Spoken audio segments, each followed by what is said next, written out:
Greetings and welcome, fellow sovereigns, to a new series.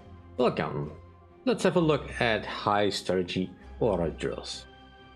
Right, so some of you may have been aware that I played a game some time ago called High Strategy Urukon.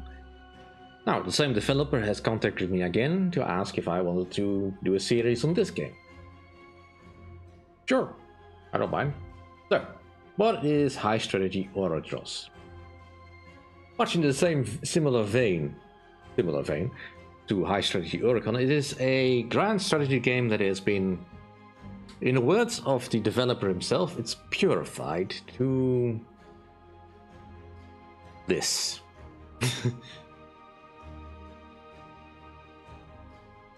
In the opinion of the developer, as I understand his words, some companies that currently make grand strategy games make it a little bit too overcomplicated, too flashy. And this developer feels it needs to be pared down to the absolute bare bones, I suppose.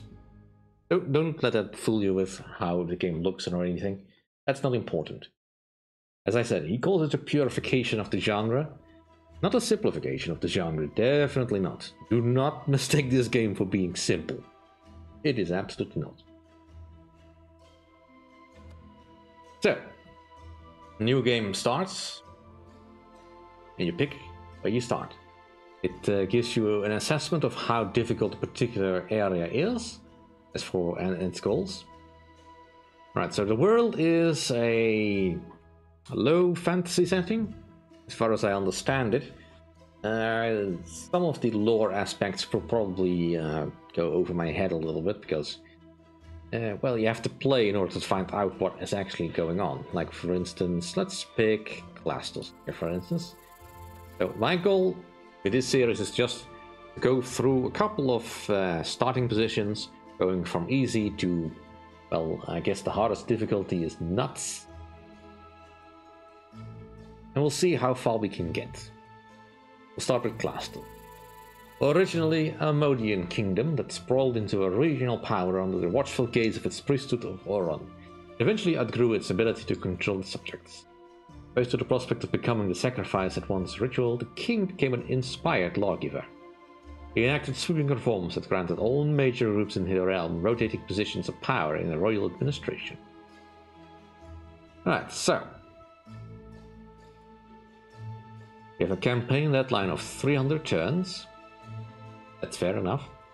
Our starting army are hoplites and slingers. We'll have a look at that more closely. Our leading ancestry is Modian. So that's basically the people we want most in our army.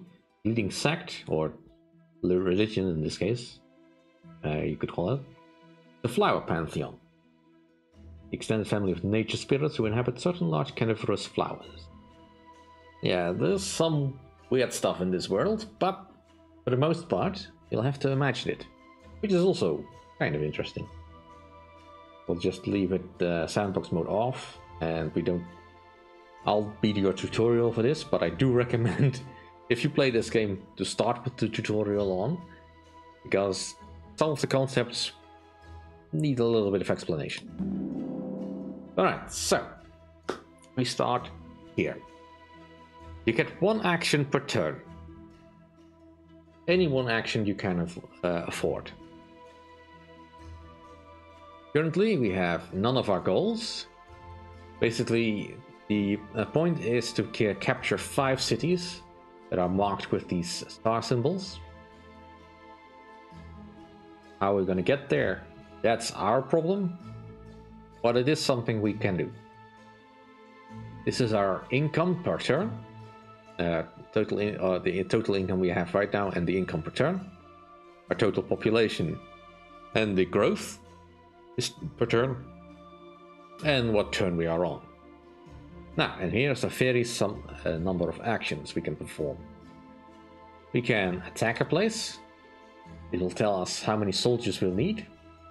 Some places are harder for us to take, but that'll become more apparent later. defend when you are getting attacked, because you'll get a warning when a city is getting attacked. You can defend. This will cost soldiers in the defense, but obviously you want to not lose anything. Trade is kind of self-explanatory. You pick an opposing city. It doesn't really matter how your relations are. You can probably always trade. I'm not entirely sure what the trade is exactly based on, but I guess it has something to do with the size of the cities. For instance, this city has 4 people groups, whereas, let's say, this city is only 2. But they are also the flower pantheon. Anyway, that's not really important there. Every city has its own biome, by the way, like mountains, swamps, jungles, and the plains, and do we have another? Yeah, here, necropolis. These terrains you need to keep in mind, because if you're gonna attack, that's gonna play a very important role.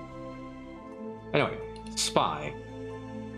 You use a little more money to infiltrate a city. Infiltrate a city 3 times and you can use money to buy it out.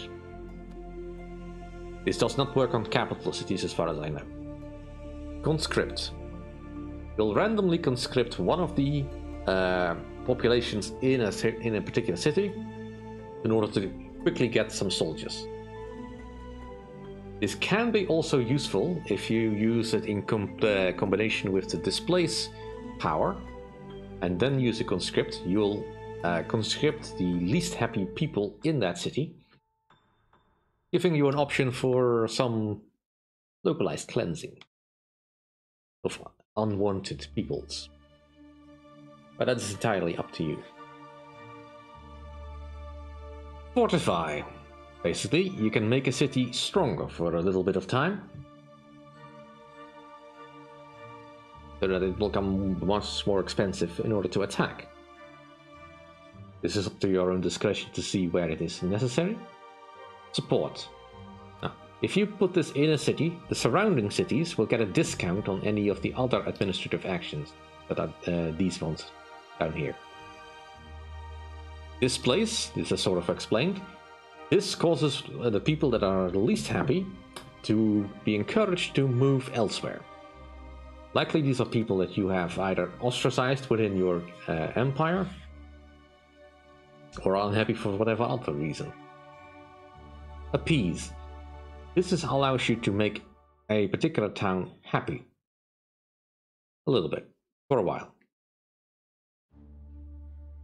Assert. Alright, then we need to go into a city. If you do assert, you gain a little bit more control over the city. For every 3 points of control, you gain an extra benefit from the populace.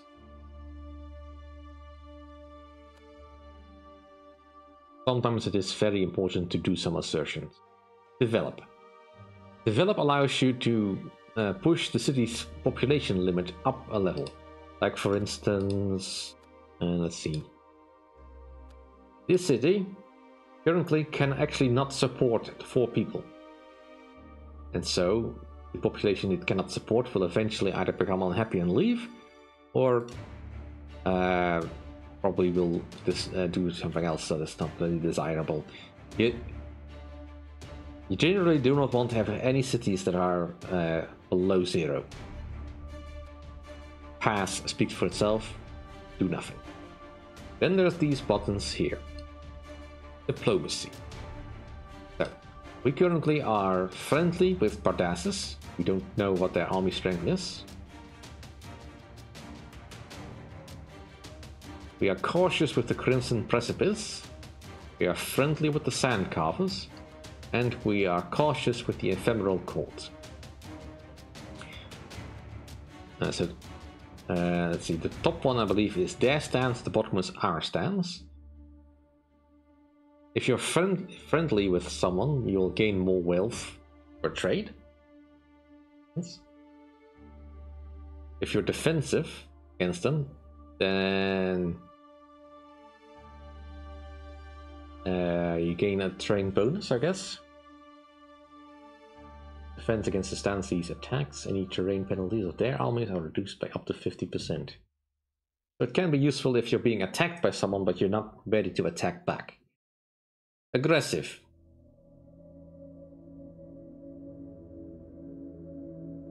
Which allows you to send more soldiers per attack. It is up to you to determine whether or not which stance is necessary or useful. Eventually we'll have to attack someone, but who? That's entirely up to us. We don't have to attack all at once, and well, there's no need for a declaration of war or any kind, so that's where we go. Inventions. So, as you send armies into battle, they gain more experience. Every time they get 5 experience pips, which is determined by the number of troops in a battle, I think. And you get to pick an innovation to add to the unit. So we can make the hoplites a lot more potent on the battlefield if they are given enough time to develop. Same with the slingers.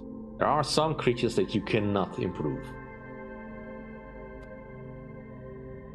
Army composition. Now, this is probably the most tricky aspect of the game that I have also not quite fully figured out. But every army that you have needs to be exist of 5 units. You get to pick which 5 units, although there is a reason why you don't really want to do that. They get bonuses based on whatever they are, and any inventions they have.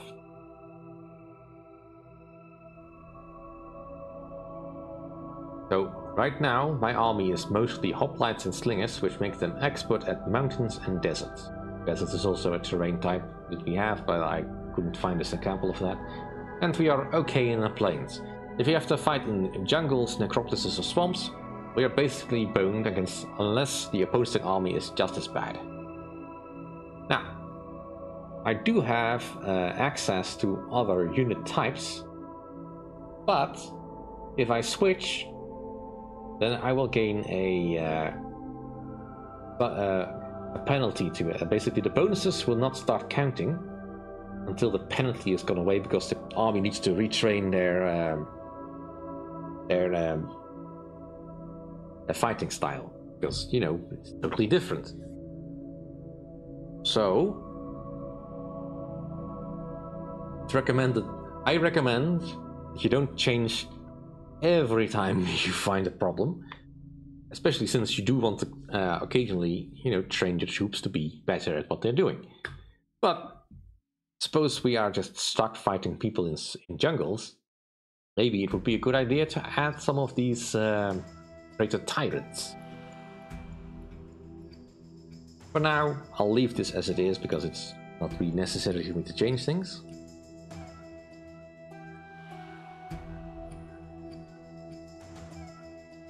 And then we come to the religion, or ritual plot. So, our religion is the flower pantheon,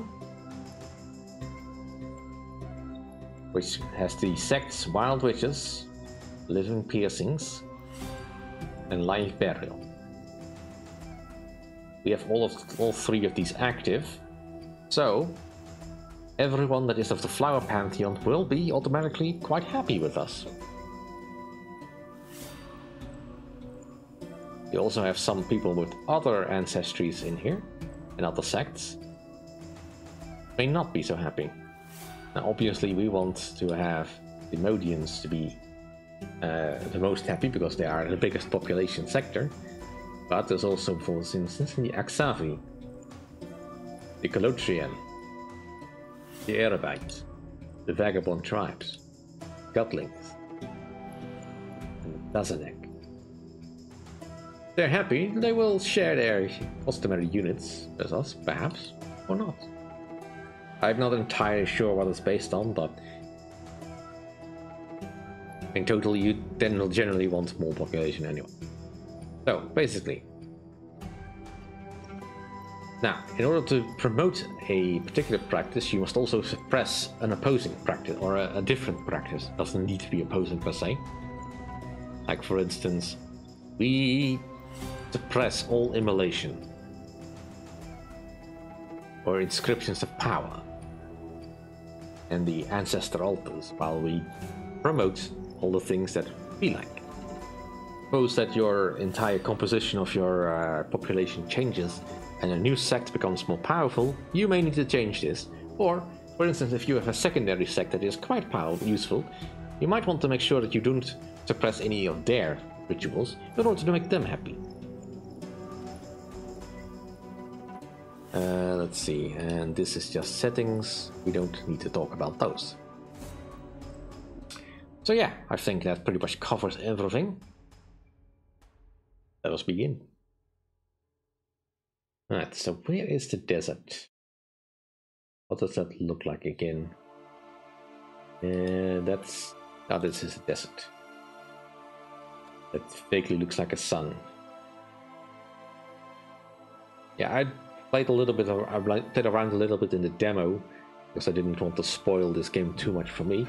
So I have some experience with how this plays. It is reminiscent of how Urukon plays, but it is also a little bit different, as the armies are a little bit different. Let us just trade. Now, trading I can only do once per turn, per so many turns. And for now, I am not all that interested in doing any offensive actions. Now, there was a couple of places that have relatively low development, so that needs to be improved. Let's put the support over there and develop the places surrounding it. Ooh.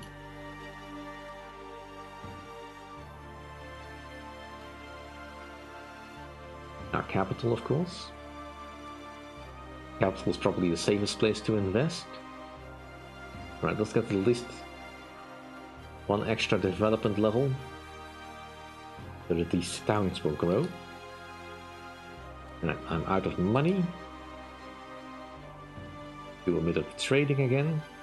Meanwhile, our total number of soldiers is going up.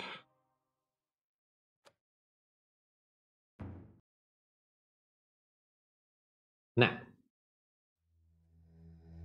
here we have some growth in town. Once this fully grows, this particular profession group will become active and will either provide us with some more money or people. I don't know exactly which, but we can sort of guess what we'll get. There's no need to overdevelop a particular place because you don't know where it goes, and you might want to be a little bit more active in other ways. So, let's look for a place that has low control. Like only 6 over here. Might be worth putting a little bit of control over there. And so here we have some Bodian carvers that have the right ancestry but not the right religion.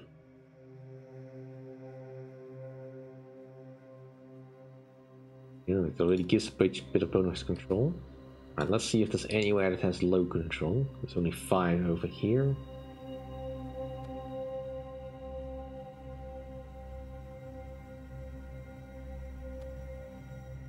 Well, probably works best in places where you have a high number of populations, but relatively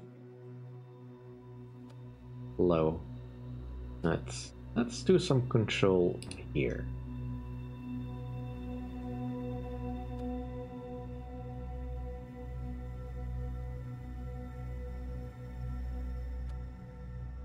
Now, whenever a population grows, there's a bit of a random chance on which ancestry and which religion it follows. Because it's determined by the people living in the city and the people in the surrounding city. So far I've not really seen the enemy do all that much. Let's build up our stockpile a little bit. So far, everyone is being friendly, and every turn we stay friendly, they may stay friendly longer. Let's see. So, Ardassus, that's these guys. We don't have a particular beef with them, but they do have a city we want, and they are expanding eastward, or westward rather. Let's see.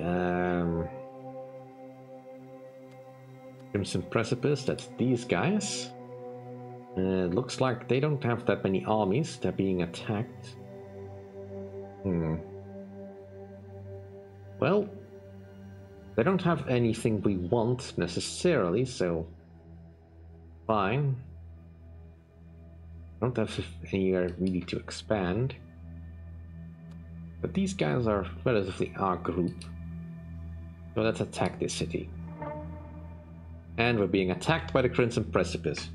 You really want to do that? Right, Colotrians are now an insignificant minority. Alright, well, let's have a look at the town we just captured. It has fairly little control. It's not all that happy.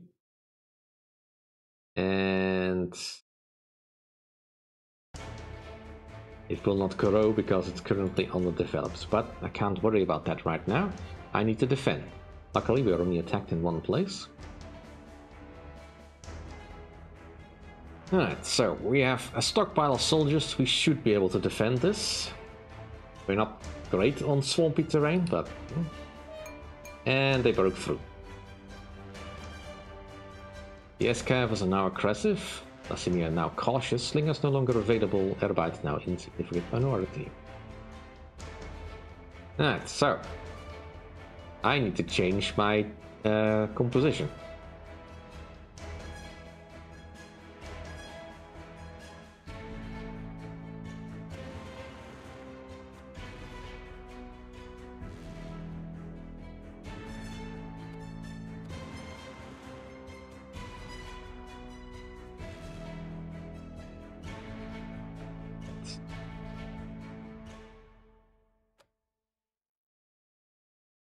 Confirm this. Right, so for 6 turns, I don't have any particular strength, only deficits in my army. So we can't really attack.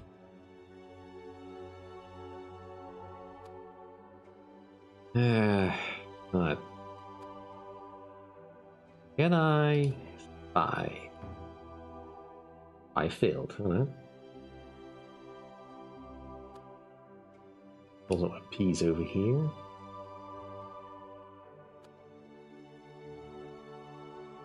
Should have a decent chance. Right, first spy is in. Right, you can also do only one administrative action per town while because if we try another one, it overrides the previous one.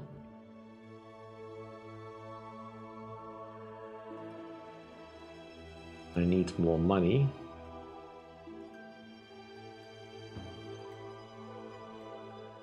They fortify, which yes makes spying a bit harder. No, it's alright. And we're being attacked again. Over here.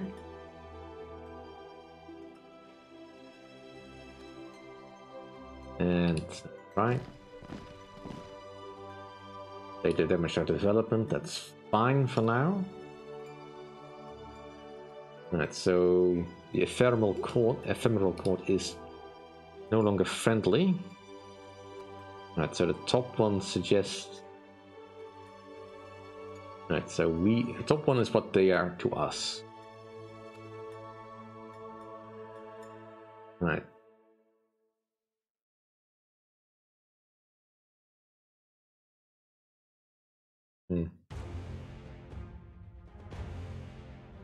I'm gonna be defensive against you. I have no real need to attack you, and also you have some very potent troops. We also have Lassimia. They want to coexist. They don't trust us.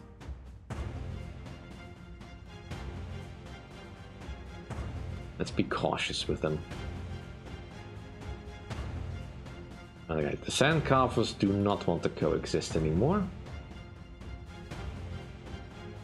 They also don't have any cities I want.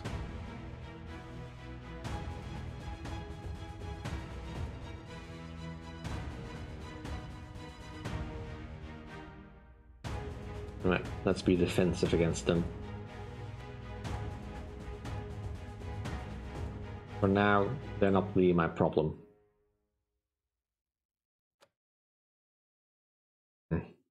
Chances are not great. Do I need to develop anywhere?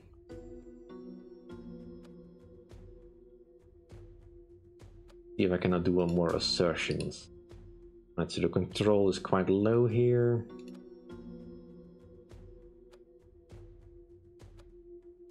Do now search. Right, we have some weather effects going on. Doesn't say exactly what's going on, but I think rain is bad for us.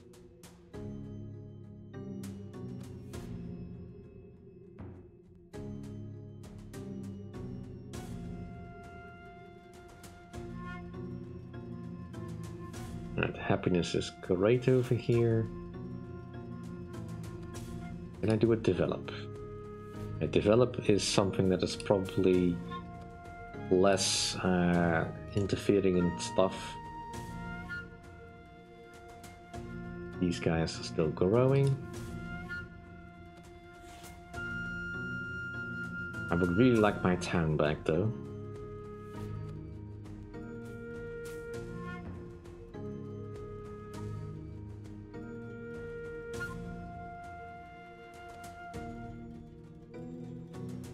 Let's see.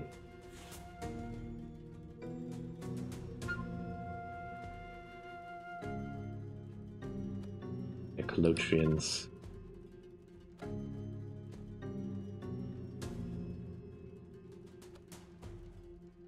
mean, if I was to attack, probably be best in the mountains, where I have much more advantage with my army.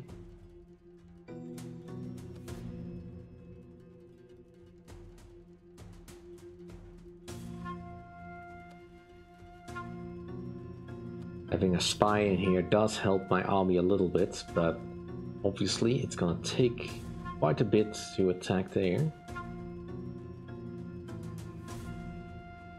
They have much more advantage.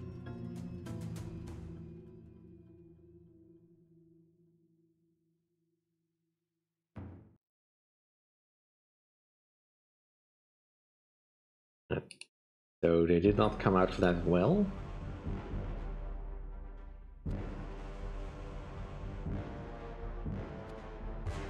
Do some more trading.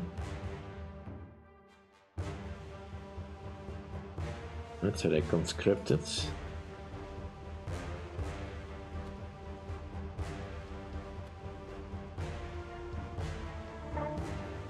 And we're being attacked, alright.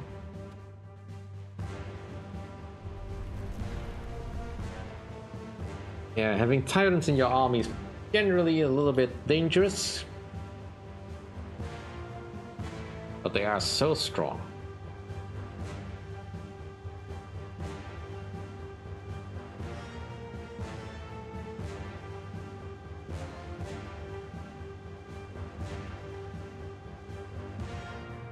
They could potentially compensate for the lack of me being able to do anything in the desert.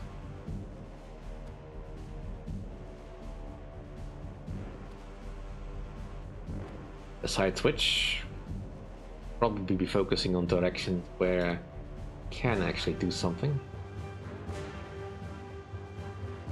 But these guys are suffering from an earthquake. In general, it's best to attack places where you have multiple directions of approach, because I believe that's, as the game explains, that gives you an advantage in the attack.